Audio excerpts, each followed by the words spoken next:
हाँ hello. Civil surgeon साहब मिथिलेश बोल रहे हैं सीतामढ़ी से। हाँ गुड मॉर्निंग, बोला जाए। बोले हैं कि एक तो आग्रह था आपसे कि फोन कभी कभी उठा लिया करते हैं। हाँ, और नंबर सेव रखना चाहिए था। ये प्रोटोकॉल में है कि जितने भी माननीय सदस्य। नहीं बिल्कुल बिल्कुल, एक्चुअली हम संडे था, हम बाथरूम के फोन आ रहा था ना, ऐसा थोड़े है। नहीं, मैंने अब तक का यही स्थिति रहा है, हम आपको बता रहे हैं। तो अंत में हमको कई बार डीएम साहब से बात करना पड़ जाता है एक हॉस्पिटल के व्यवस्था के लिए, और डीएम साहब बोलते हैं कि सरकार आपकी है, कहना उनका सही है। संडे को इमरजेंसी बंद रहता है क्या आपका? नहीं, सवाल ही पैदा होता है, इमरजेंसी हर दिन रहता है, किसी भी दिन बंद नहीं। हम तो पटना में है, वहाँ कोई पेशेंट को अटेंड करने वाला नहीं है। चंदा देवी नाम की पेशेंट है, बेरगिनिया की रहने वाली है। काइंडली जरा सा आप कह देते वहाँ जो भी होते ड्यूटी। नहीं, अभी हम बात किए हैं वहाँ, डॉक्टर रेजा है, इमरजेंसी में डॉक्टर हैं, और हम बोले हैं बेरगिनिया की पेशेंट उसको अटेंड करने के लिए। देखिए सिविल सर्जन साहब, हमारी सरकार इतना व्यय करती है, और आप बिल्कुल बिल्कुल, और आप सिविल सर्जन है, हमसे कभी मुलाकात आपकी नहीं है, ठीक है? मैंने हम लोग संगठन में काम करने वाले आदमी हैं। हम लोगों का बस यही मनसा है। हम लोग वैचारिक रूप से दल के कार्यकर्ता हैं। हम लोगों का यही मनसा है कि जनता का काम और पंडित दीनदयाल उपाध्याय का एकात्म मानववाद जो है वह धरातल पर उतरे, ईमानदारी से काम हो, घूसखोरी भ्रष्टाचार बंद हो, और सभी आदमी अपने ड्यूटी पे रहें। जिनको ड्यूटी नहीं करना है वो सरकार से छुट्टी ले ले, हम लोग कॉन्ट्रैक्ट। नहीं, इमरजेंसी में डॉक्टर रहता है, ये डॉक्टर रेजा है, वहाँ हम बात किए हैं। आपको बता रहे हैं, फिर से फोन करके उसको अटेंड करवाते हैं। ये तो अच्छी बात है। मैं ये कह रहा हूँ कि एक एमएलए का ये हाल है कि फोन करना पड़े डीएम सिविल सर्जन को। आम जनता के साथ क्या होता होगा? पेशेंट को इमरजेंसी में दूसरे पेशेंट को देख रहा होगा, हो सकता है। बात सुन लीजिए, कुछ भी हो सकता है, लेकिन जो सामान्य प्रक्रिया से राज्य सरकार ने चिकित्सा का व्यवस्था किया है उसको आप कृपया बहाल करें। और दैनिक जागरण वाले भी निकाले थे कि अस्पताल में ताला लटका हुआ है, अखबार में पूरा एकदम सबका स्पॉट इंक्वायरी कभी कभी करता है। पत्रकार लोगों का क्या होता है पता नहीं, हम देखे थे 24 फरवरी के अखबार में। तो आपको क्या करना है? आपको तो मात्र दिशा निर्देश करना है। हाँ, और उसके बाद हम लोग एक्शन लिए हैं और बहुत सुधर गया है। आपको हम बता दें सिविल सर्जन साहब, मेरे कार्यकाल में डिजिटल एक्सरे, डायलिसिस प्लांट, इन सबका उद्घाटन हुआ संयोग से।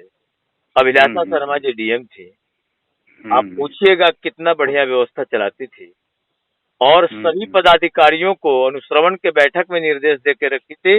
ये तो आपका सरकारी नंबर है, पता नहीं इसमें क्यों नहीं सेव है। सेव होगा जरूर इसमें, अभी सेव कर लेते हैं। नहीं, इससे पहले से भी सेव होना चाहिए था, हमको लगता है। सेव करने की आवश्यकता नहीं, पहले से सेव होगा। जब डीएम के मोबाइल में ये नंबर सेव है तो बाकी सभी का सेव है। तो खैर कोई बात नहीं है। मेरा मनसा मेरे फोन उठाने से नहीं है सिविल सर्जन साहब। मेरा मनसा ये है कि आम जनता को सरकार जो व्यवस्था दे रही है उसका जो है लाभ नहीं चाहिए। इतना सा आप कृपा कीजिए। हम लोग हाँ, व्यक्तिगत हम लोगों को कोई मतलब नहीं है, और बिल्कुल ईमानदारी और 21वीं सदी में जो नरेंद्र मोदी ने भारत का सपना देखा है, उस सपना के कदम में आपका साथ चाहिए। आप सीनियर हैं हमसे उम्र में भी, आपसे यही विनती है। फोन नहीं करना है सर, तो ये तो मेरा फर्ज है, ड्यूटी है, जनता के लिए हम भी हैं। नहीं, जनता के लिए करना मेरा काम है। देखिए, जनता के लिए आप हैं, काम करना आपका काम है, ये बढ़िया बात है। परंतु वचन और कर्म में भिन्नता नहीं हो तभी तो देश आगे बढ़ेगा ना। हम लोग आजादी के 75वें साल में अमृत महोत्सव पूरे देश में मना रहे हैं, बलिदानों को याद कर रहे हैं, और उसमें हम लोग जब, जैसे मैं भी जनप्रतिनिधि हूँ, मेरा भी कुछ ड्यूटी है, तो हम सभी लोग अपने अपने ड्यूटी पे सजग रहेंगे ईमानदारी से, और भारत माता के प्रति समर्पित रहेंगे। और नौजवान जो बलिदान हुए हैं देश के लिए, देश की आजादी के लिए, उस आजादी का कीमत अगर गरीबों को नहीं मिलेगा तो क्या मतलब हुआ भगत सिंह को फांसी के फंदा पे चढ़ने से?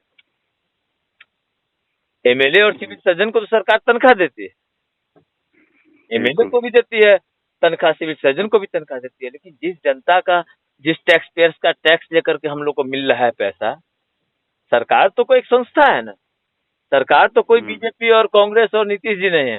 सरकार देश की संस्था है जो टैक्स पेयर से पैसा लेके हमारे आपके जैसे लोगों को सैलरी देती है जनता के काम के लिए। बस इसका ख्याल रखना है, उसी में हमारा देश आगे चला जाएगा। बस इतनी ही विनती है, और कोई खास बात नहीं है कि पेशेंट का फोन हमको मिल जाए, और जहां आपको दिक्कत हो वहां आप हमको बताइए। बिल्कुल। स्वास्थ्य मंत्री जी, मुख्यमंत्री जी, जिससे बात करना होगा, परमात्मा की कृपा से जनता ने चुना भी है, और वैसे पहले से भी हम सक्षम है परमात्मा की कृपा से संगठन में काम करने के साथ। एमएलए हम आज बने, लेकिन इन सब कार्यों में पहले से भी परमात्मा ने वो कृपा बना कर रखा है। इसलिए जहां आपको जिस डॉक्टर से दिक्कत हो, जिस स्टाफ से दिक्कत हो, जिस व्यवस्था से दिक्कत हो, आपसे नहीं सुधरता हो, आप काइंडली हमको चुपके से बता दीजिए। लेकिन ये विनती को जरा सा ध्यान रखा जाएगा कि पेशेंट का फोन मेरे पास तक आए, ये अच्छा नहीं है। सरकार क्यों खर्चा कर रही है इतना? सरकार थोड़ा टैक्स कम कर दे लोगों को। बताइए, आम बात है ये। कुछ ऐसा अर्जेंट होता कि एयर एम्बुलेंस मंगाना हो, कुछ ऐसी व्यवस्था हो, वहां नहीं एमएलए की जरूरत पड़ती। एक पेशेंट को दिखलाने के लिए मेरे का कितना दुखद स्थिति है। आप खुद चिंतन करिए, आप तो खुद सीनियर आदमी है। सिविल सर्जन में तो 50-55 के बाद ही लोग जाते हैं। तो आप खुद सीनियर होंगे, आप खुद चिंतन करिए भारत माता के संदर्भ में, यहाँ के गरीबों के संदर्भ में, और आजादी में शहीद हुए बलिदानियों के संदर्भ में सोचिए खुद। देखिए जरा व्यवस्था ठीक करिए, और दिक्कत हो तो आपको हर कदम पे साथ देने को तैयार है। Okay sir, okay.